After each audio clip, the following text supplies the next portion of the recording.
Army chief general Syed Asim Munir को ओहदे से हटाना था। 9 मई को हसास तंसीबात पर हमलों की हिदायत चेयरमैन पीटीआई ने दी।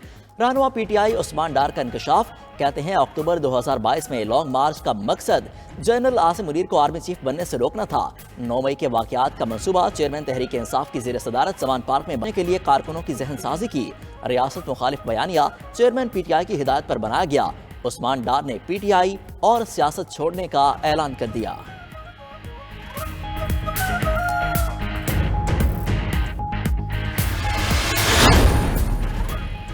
इलेक्शन में बल्ला होगा ना चेयरमैन पीटीआई, तहरीक इंसाफ के साबिक रहनुमा फैसल बावदा का दावा। 92 न्यूज के प्रोग्राम ब्रेकिंग न्यूज विद मालिक में इजहार ख्याल करते हुए फैसल बावदा ने कहा, फौजी तंसीबात पर हमलों की माफी नहीं मिलेगी। चीफ जस्टिस काजी फाइज ईसा के होते नवाज शरीफ को रिलीफ नहीं मिलेगा। रहनुमा पीपल्स पार्टी फैसल करीम कुंडी बोले, अगर नवाज शरीफ को रिलीफ मिलेगा तो अदालत से ही मिलेगा।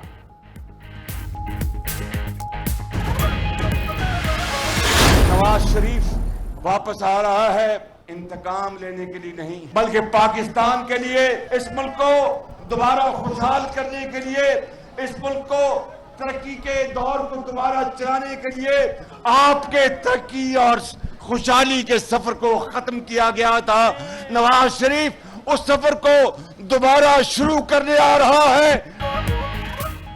नवाज शरीफ इंतकाम लेने नहीं, जख्मों पर मरहम रखने के लिए आ रहे हैं। नून लीग के सदर शहबाज शरीफ कहते हैं, साबिक वज़ीर-ए-आज़म नवाज शरीफ ने लोड शेडिंग और दहशतगर्दी का खात्मा किया। नवाज शरीफ के दौर में महंगाई नाम की कोई चीज नहीं थी। नवाज शरीफ ने मुल्क को एटमी कुव्वत बनाया और तरक्की दी।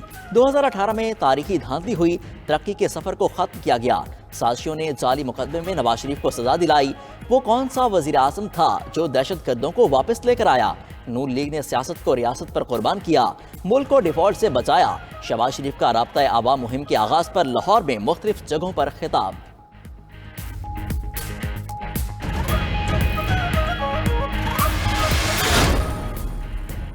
असद उमर का नवाज शरीफ के खिलाफ कानून के मुताबिक कार्रवाई का मुतालबा। रहनुमा पीटीआई कहते हैं, नवाज शरीफ को 3 साल पहले पाकिस्तान आ जाना चाहिए था। लगता है नवाज शरीफ को दवाई मिल गई जिसे 3 साल से ढूंढ रहे थे। इंतखाबात का ऐलान होने दें, सबको मुहिम चलाने की इजाजत मिलेगी। रहनुमा पीपल्स पार्टी खुर्शीद शाह कहते हैं, नून लीग और जेयूआई गलत रास्ते पर चल रही हैं। मियां साहब डरे नहीं, आ जाएं, इलेक्शन कराएं। जेल जाएंगे तो भी हीरो बनकर जाएंगे। अगर सजा है तो इसके खिलाफ अपील भी है, रास्ता भी है, वो आपको मिल जाएगा।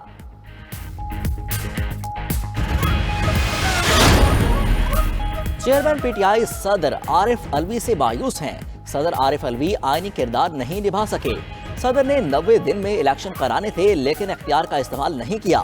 चेयरमैन पीटीआई की हमशीरा अलीमा खान की लाहौर में मीडिया से गुफ्तगू। मजीद बोली, चेयरमैन पीटीआई का वजन कम हो गया, उनके पास वर्जिश और वॉक के लिए जगह नहीं, जिसके लिए दरख्वास्त दे दी। साइफर केस में तवील कैद की तैयारी हो रही है।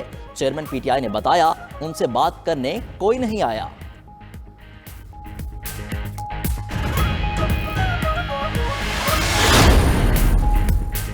अडियाला जेल में साइफर केस की पहली समाअत। चेयरमैन पीटीआई और Shah Mahmood Qureshi official secret act खुसूसी अदालत के जज अब्दुल हसनात जुल्करनैन के सामने पेश हुए।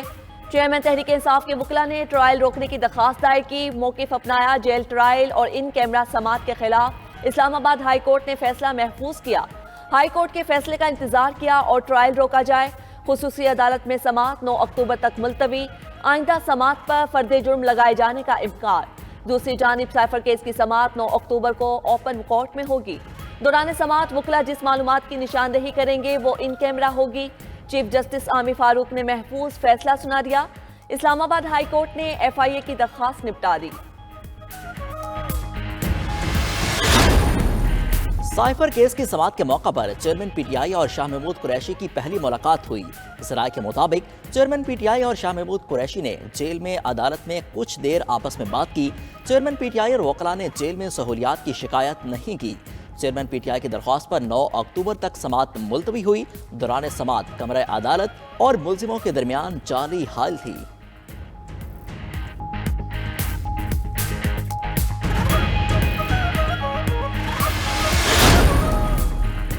निगरान वज़ीर आज़म अनवारुल हक काकड़ की सरबराही में स्पेशल इन्वेस्टमेंट फैसिलिटेशन काउंसिल की एपिक्स कमेटी का इजलास।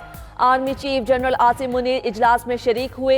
निगरान वफाकी वुज़रा और एपिक्स कमेटी अरकान की भी शिरकत। इजलास में सरमायाकारी के फरोग के लिए इकदाम का जायजा लिया गया। सरमायाकारी पर असर अंदाज होने वाले इक्तसादी अनासिर का भी जायजा। खसारे वाले इदारों की निजकारी का अमल तेज करने पर इत्तफाक हुआ। आर्मी चीफ ने मईशत की बहाली के लिए मुकम्मल ताउन के अज़म का इआदा किया।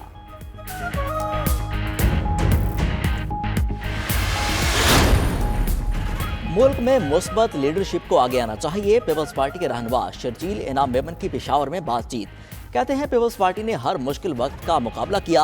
आसिफ जरदारी ने सी पैक की बुनियाद डाली। मईशत तब ठीक होगी जब आसिफ जरदारी के विजन पर काम करेंगे। जिनके पास दलील नहीं होती वो गाली से जवाब देते हैं। सोशल मीडिया को मनफी अंदाज में इस्तेमाल किया जा रहा है।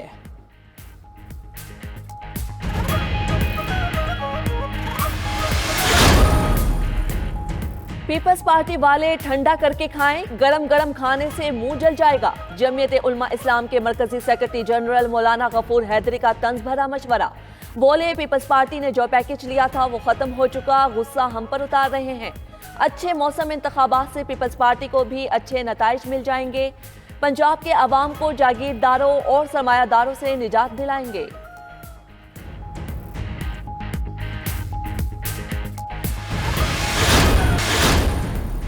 कमर्शियल बैंकों में सारिफीन का 5 लाख रुपए से जायद बैंक बैलेंस महफूज नहीं।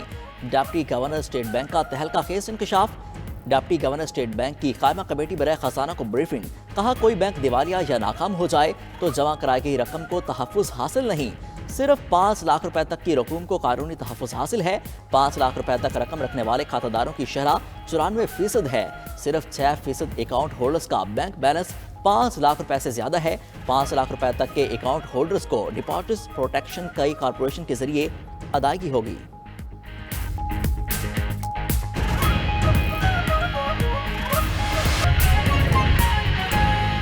खबर है कि एहतसाब अदालतों में नैब रेफरेंसेस की जांच पड़ताल जारी है। अदालत ने साबिक वज़ीर आज़म शाहिद खान अब्बासी और राजा परवेज अशरफ को तलब कर लिया। इस्लामाबाद से ही रिपोर्ट।